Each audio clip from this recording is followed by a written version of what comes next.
yang menerima manfaat. Baik. Makan bergizi gratis, tahu sendiri anggarannya cukup besar, dan sekarang sudah 4,5 juta orang yang menerima manfaat.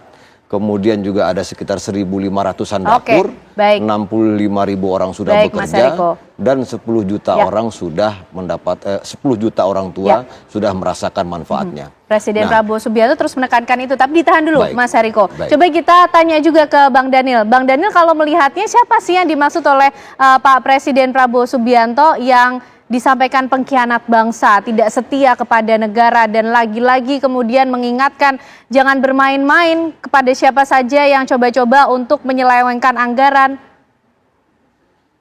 Iya, sebenarnya ini adalah keresahan Pak Prabowo sejak lama ya.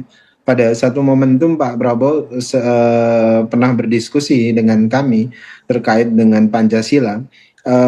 Beliau menyampaikan apakah sebenarnya Pancasila kita ini hadir sebagai ideologi bangsa atau sekedar pajangan sebagai propaganda, pidato dan sebagainya. Kenapa? Karena ini yang harus kemudian kita evaluasi terus-menerus.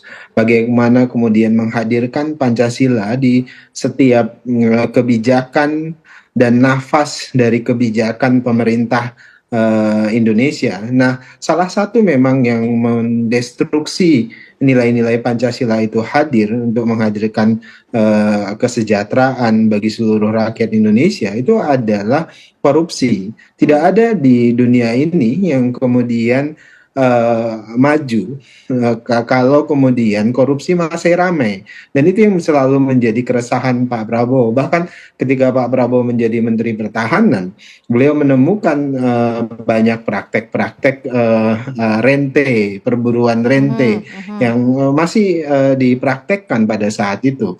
Pun demikian pada saat ini, keresahan-keresahan itu kemudian dimanifestasikan Pak Prabowo ketika beliau menjadi presiden pada saat ini, bahkan dengan cara-cara yang sebenarnya itu sangat smooth. Dalam konteks sangat smooth saya maksud adalah Pak Prabowo memperingatkan kepada seluruh jajaran eksekutif dalam hal ini birokrasi untuk segera berbenah diri. Pak Prabowo masih membuka ruang kepada semua pihak untuk berbenah diri, atau dalam bahasa agama bertobatlah segera. Artinya Pak Prabowo sudah mulai mendeteksi ada yang mulai nakal-nakal kah, Bang Daniel? Iya betul, jangan jauh-jauh Mbak. Misalnya saya 7 tahun menjadi juru bicara Pak Prabowo, hari ini kemudian saya mengurusi perhajian.